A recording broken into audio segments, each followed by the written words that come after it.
जो भारतवासी हैं उनको अपना परिवार मानते हैं और उनके कल्याण के लिए रात और दिन काम करते हैं, आप सबको मालूम है। आज उनके कार्य करने का तरीका। नमस्कार, जय जोहार किसान साथियों। जैसा कि आप सभी लोगों को पता है कि छत्तीसगढ़ प्रदेश में भारतीय जनता पार्टी की सरकार है। उन्होंने कई महत्वपूर्ण वादे अपने घोषणा पत्र में किए थे, जिनमें से एक महत्वपूर्ण घोषणा किसानों से 3,100 रुपये प्रति क्विंटल की दर से 21 क्विंटल प्रति एकड़ धान खरीदने की बात थी, ताकि किसानों की आय दोगुनी हो सके। ऐसे में साल 2026-27 के लिए धान खरीदी हेतु छत्तीसगढ़ सरकार ने किसानों के नए पंजीयन की तारीख का ऐलान कर दिया है। इसके अलावा छत्तीसगढ़ प्रदेश में ऐसे किसान जो अपने खेत में दलहन फसल उगाते हैं, उन्हें सरकार इस योजना के तहत 15,000 रुपये देने की बात कही है। चलिए सुनते हैं हमारे प्रदेश के मुख्यमंत्री श्री विष्णुदेव साय जी को, जो छत्तीसगढ़ प्रदेश में संचालित किसानों की उन तमाम योजनाओं के बारे में हमें अपने भाषण में बताएंगे। जब से आए हैं तब से इस देश में हो रहा है और हुनर का कद्र हो रहा है। उन्होंने प्रधानमंत्री विश्वकर्मा योजना आज इस देश में लागू किया है। तो ऐसे जो हमारे छोटे छोटे ये सब उद्योग धंधे वाले हैं, आज उनको प्रधानमंत्री विश्वकर्मा योजना में लोन और खुद उसकी सरकार गारंटी लेती है। तो ये सब काम आदरणीय नरेंद्र मोदी जी के नेतृत्व में चल रहा है। और आज हम लोग भी 2.5 साल से यहाँ पर सरकार में हैं, आप लोगों के आशीर्वाद से। तो 2.5 वर्षों में मोदी के गारंटी में जो भी वादा था विधानसभा के चुनाव में, वो सबको पूरा करने का काम हम लोग कर रहे हैं। चाहे वो प्रधानमंत्री आवास योजना में आज हम लोग 1500-1600 मकान रोज बना रहे हैं। 18 लाख प्रधानमंत्री आवास की स्वीकृति ये 2.5 वर्षों में हुआ है। और जैसे ही इसको पूरा करेंगे, फिर से भारत सरकार आवास के लिए पैसा देने के लिए तैयार है। आज हमारा ये छत्तीसगढ़ कृषि प्रधान प्रदेश है, धान का कटोरा ये कहलाता है। तो यहाँ भी किसानों का वादा को सरकार ने पूरा किया। 3 साल से हम लोग 3100 रुपया धान का कीमत प्रति क्विंटल दे रहे हैं, 21 क्विंटल प्रति एकड़ खरीद रहे हैं। 2 साल का बकाया बोनस दिए। आज 70 लाख माता बहनों के खाते में महतारी बंधन का 1,000 रुपया भेजते हैं। कल ही 30वां किस्त भेजे हैं। कल 19,000 करोड़ से ज्यादा हमारी माता बहनों के खाता में ये हम लोग 2.5 साल में भेज चुके हैं। और इससे भी हमारी माताएं बहनें आर्थिक रूप से बहुत सशक्त हो रही हैं। रामलला दर्शन योजना में 50,000 से ज्यादा राम भक्त अयोध्या जाकर प्रभु श्री राम का दर्शन करके आशीर्वाद लेकर आ चुके हैं। आदरणीय डॉक्टर रमन सिंह मुख्यमंत्री थे तो एक मुख्यमंत्री तीर्थ यात्रा दर्शन योजना शुरू किए थे। बूढ़े बुजुर्गों की इच्छा होती है ना कि अंत समय में कोई तीर्थ व्रत कर लें, लेकिन हर परिवार में वो सक्षमता होती नहीं है। वो काम भी डॉक्टर साहब शुरू किए थे, जो पिछली सरकार में बंद हो गया था, उसको फिर से चालू किए हैं। और 19 जगह पूरे देश में 19 जगह को चिन्हित किए हैं। और हमारे जो बुजुर्ग माता पिता हैं, उनकी इच्छा से सरकार अपने खर्चे से उनको तीर्थ व्रत कराती है। तो ये अनेकों काम हैं जो मोदी के गारंटी के काम को हम लोग पूरा किए हैं। आज 5.5 लाख से ज्यादा हमारे प्रदेश में भूमिहीन कृषि मजदूर हैं, उनको भी एक टाइम हम लोग साल में 10,000 रुपया दो बार दे चुके हैं। तो ये सारा विकास का काम हम लोग कर रहे हैं। ग्रामीण क्षेत्रों में तेंदुपत्ता का दाम बढ़ाए हैं, चरण पादुका योजना फिर शुरू किए हैं। और जो पीएससी जैसे घोटाला में जो दोषीदार थे, उनकी भी सीबीआई से जांच करवा के उनको भी दंडित करने का काम ये सब हो रहा है। और लगातार हम लोग 2.5 वर्षों में हमारे बेटा बेटियों को रोजगार भी देने का काम कर रहे हैं। आज विभिन्न विभागों में 20,000 से ज्यादा हमारे बेटा बेटियों को रोजगार दे चुके हैं, चाहे वो पुलिस विभाग हो, बिजली विभाग हो, सहकारिता का विभाग हो। विभिन्न विभाग में अभी फिर 5,000 शिक्षकों की भर्ती का ये सब निकल रहा है। और हम लोग नई उद्योग नीति भी लाए हैं। और नई उद्योग नीति के माध्यम से भी करीब 1.5 लाख हमारे बेटा बेटियों को रोजगार देने का सरकार का ये मंशा है। और अभी तक नई उद्योग नीति में 8 लाख करोड़ से ज्यादा का निवेश एमओयू हुआ है और बहुत धरातल में काम भी शुरू हो गया है। तो ये सब काम सरकार कर रही है, ये सब आप सब लोग जानते भी हैं। और ये सब जो योजनाएं हैं ये सबको समाज के लोगों को प्रचार प्रसार करने की भी आवश्यकता है। समाज के जो बेटा बेटी इसके योग भी हैं योजनाओं के, उनको उसका लाभ भी दिलाने की आवश्यकता है। तो जो भी भारत सरकार की और प्रदेश सरकार की योजना है उसको समाज के जो भी पात्र हमारे बेटा बेटी हैं उसको आप लोग फायदा दिलाएंगे तो निश्चित रूप से आर्थिक रूप से भी समाज सशक्त होगा।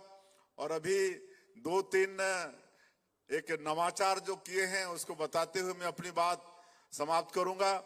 एक तो पिछले कोरोना के समय बिजली बिल वगैरह नहीं आया तो लोग समझे कि बिजली माफ हो गया है और लगातार 2-3 साल का इकट्ठे बिजली बिल बहुत आ गया।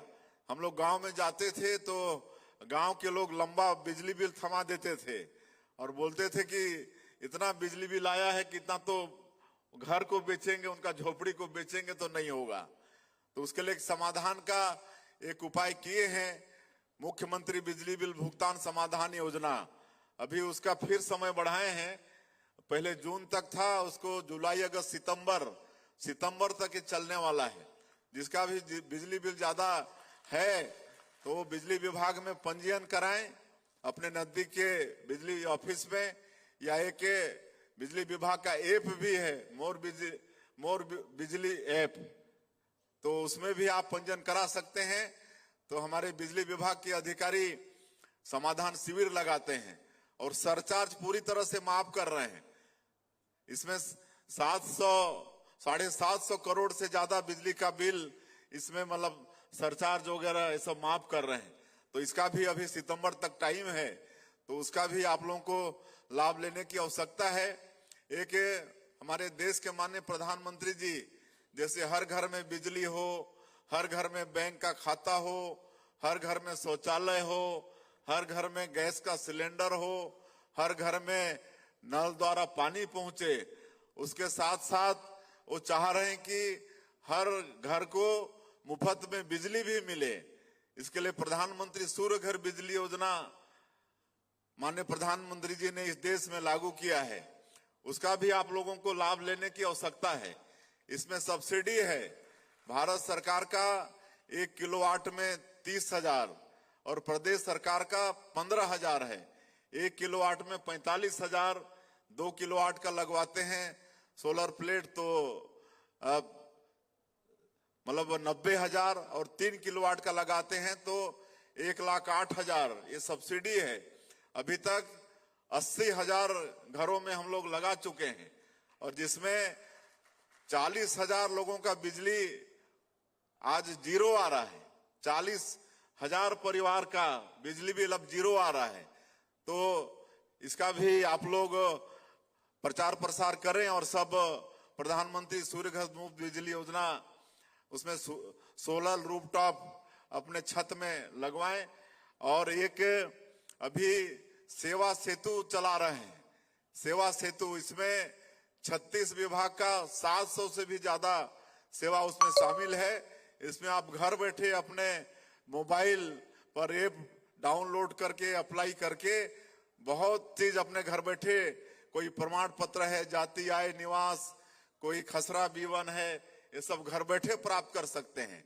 हम लोग करप्शन फ्री पूरा पारदर्शी सरकार चलाने का प्रयास कर रहे हैं और इसलिए एक सुशासन और अभिसरण विभाग भी बनाए हैं। सारा चीज डिजिटलाइज हो रहा है। आज हमारा मंत्रालय का फाइल भी वो भी ई प्रणाली से चल रहा है, तो इसका भी आप लोग लाभ ले सकते हैं। मुख्यमंत्री हेल्पलाइन 1076 इसका नंबर है 1076।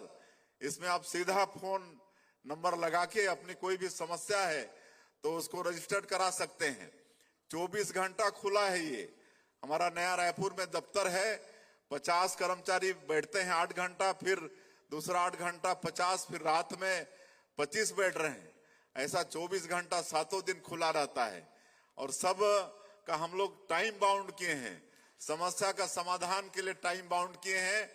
और 8,000 हमारे अधिकारी, तहसीलदार, रेंजर, थानेदार से लेकर सचिव स्तर तक के 8,000 अधिकारी इसमें इन्वॉल्व हैं। और 4 स्तर में ये समाधान का वो समिति है, L1, L2, L3, L4, तो कहीं ना कहीं आपको समाधान मिलेगा ही। तो इसका भी प्रचार प्रसार करने की आवश्यकता है। आज आपको शिकायत के लिए कोई दफ्तर, कोई कलेक्टर या कोई सांसद, विधायक के यहाँ नहीं जाके आप सीधे अपने मोबाइल से 1076 डायल करके भी आप अपनी समस्या का समाधान कर सकते हैं। और इसका भी बहुत अच्छा रिस्पांस आ रहा है। तो ये सब हम लोग नवाचार अभी अपने प्रदेश की सरकार में कर रहे हैं, तो इसका भी लाभ समाज को लेने की आवश्यकता है। और पिछले समय भी कार्यक्रम हुआ था, तो उस समय भी मोना सेन करवाई थी एक बार कार्यक्रम, तो उस समय भी समाज के तरफ से काफी जगह का सामुदायिक भवन वगैरह का मांग आया था, तो काफी पूरा भी हो गया है। और कुछ नया सामुदायिक भवन वगैरह का मांग आया है। निश्चित रूप से आप सब लोग आश्वस्त रहिए कि वो सबको करेंगे। और बोर्ड आपका और कैसे सशक्त हो, इसके लिए भी सरकार प्रयास करेगी। और जो अभी माननीय प्रधानमंत्री जी ने विकसित भारत जी राम जी योजना लागू किया है, 1 जुलाई से पूरे देश में लागू हुआ है, उसमें 318 तरह का काम है। उसमें आजीविका मिशन ये भी है, आर्थिक रूप से गांव को सशक्त करने के लिए भी उसमें योजना है। तो मैं समाज को आश्वस्त करना चाहूंगा कि निश्चित रूप से आदरणीय डॉक्टर साहब ने जो अपने समय में शुरू किए थे, आप लोगों को हर पंचायत में ये रूम, कमरा, दुकान देने का, हम लोग जी राम जी में इसको और आगे बढ़ाएंगे। जिस पंचायत में नहीं बने हैं दुकान, वहां पर दुकान भी निर्माण करके देंगे। और एक और खुशखबरी है कि हम लोग नामकरण के लिए एक मंत्रियों का कमेटी बनाए हैं, उसमें आदरणीय गुरु खुशवंत जी भी हैं। तो बता रहे थे कि अभी 2 दिन पहले ही बैठक हुआ है। और जो आपके संत शिरोमणि सेन जी महाराज हैं, उनके नाम से भी हम लोग नया रायपुर में एक चौक का नामकरण करेंगे।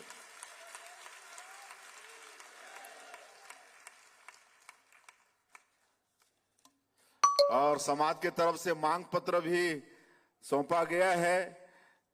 इसमें प्रशासनिक सुदृढ़ीकरण बोर्ड का ये है, आपका कल्याण मंडल के अंतर्गत पंजीकरण ये भी है, फिर वित्तीय समावेशन, ऋण एवं सब्सिडी योजनाओं का लाभ, तो प्रधानमंत्री विश्वकर्मा योजना है, इसको और ज्यादा इसका लाभ मिले इसके लिए भी काम करेंगे।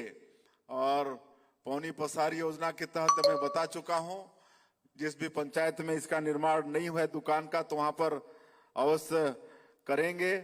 और आपका समाज निरंतर विकास करे, इसके लिए सरकार आप लोगों के साथ में खड़ी है। और मैं फिर से आपके गौरवशाली समाज, सेन समाज, आप पूरे प्रदेश से आज यहाँ पर जुटे हैं। और सौभाग्य है कि बाहर से भी आए हैं, इंदौर से, राजस्थान से भी आए हैं, तो बड़ा ही आज का एक कार्यक्रम भव्य रहा है। मैं आप लोगों का सबका एक बार फिर से हृदय से अभिनंदन, स्वागत करते हुए अपनी बात का अंत कर